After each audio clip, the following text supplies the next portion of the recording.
The number one complaint of entrepreneurs who run businesses is that they feel like they are the biggest bottleneck. It is one of the most exhausting feelings that there is. It feels like the company doesn't move forward unless you're there. It feels like death of 1,000 paper cuts because you're constantly getting questions and gotta minutes and interruptions. It feels like if you don't do something, it's just not going to happen. It feels like you're the only person who's catching the mistakes and seeing the places where the team isn't doing what it should be doing. Being the biggest bottleneck is excruciating.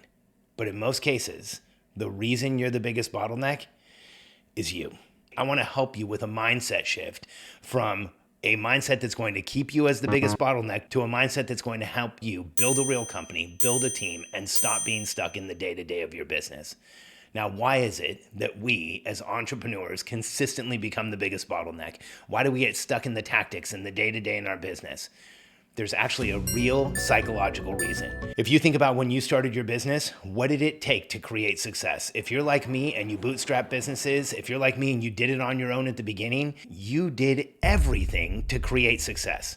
And you didn't just do everything to create success, you did everything to create success in a time frame where it was emotionally charged, it was difficult, there was all types of psychological pressure on you. You had to break through and make things happen in order for your company to get where it is today. So what happens is we have this psychological conditioning that if we do everything, that creates success. I share this with you because I want you to be aware that pattern is present in your world. If you've successfully grown a business and you bootstrapped that business and took it from zero to something, you have created that psychological pattern of, if I do everything, I will be successful.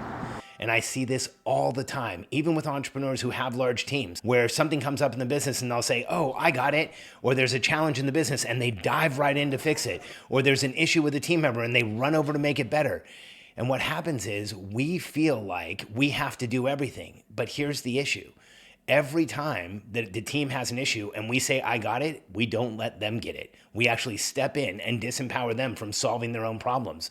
Every time there's a challenge in the company and we dive in to fix it head first, we create the conditioning in the company that if there's a problem, you're going to fix it. And so the entire team just expects you to. And every time there's an issue with a person, they just have to wait for you to come and rescue them. We now condition our entire team that we are going to do everything because it's the conditioning we had when we started growing our business.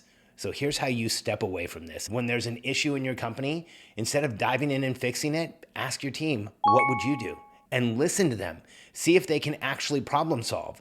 When there's a challenge in the business, ask the people that are most proximal to that challenge, the ones that are dealing with it, what would you do? How would you solve this? And listen and see if they can get to a solution that might not be your solution, but a solution that's likely to work, and they will learn how to solve their own problems and move them forward. When there's an issue with a person, talk to the person, support the person, but solving is not serving.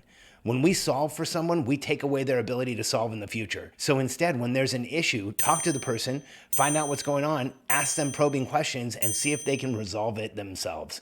I don't want you to get stuck like millions of business owners as the biggest bottleneck in their business. I want you to feel empowered to grow your company, excited about growing it. I want you to see opportunities that lie ahead. I want your company to flourish, grow, and make you a ton of money. The way that you do this is you build a real company, but first you have to break that conditioning that you need to do everything in order to create success. Start asking your team to step up. Start helping them do that. Start asking them questions instead of just solving everything. And if you remember, solving isn't serving, you will see your team start to grow. They will do more and more. You will have to do less and less, and you'll build a real company that's going to survive and can operate without you, where you are never the biggest bottleneck. If this was important to you, share it with an entrepreneur who needs to hear it. And take a minute right now. I'd love for you to hit the subscribe button and be here with me as I release more content to help entrepreneurs build teams, build businesses, and let's be honest, the most important part, build lives that we really want.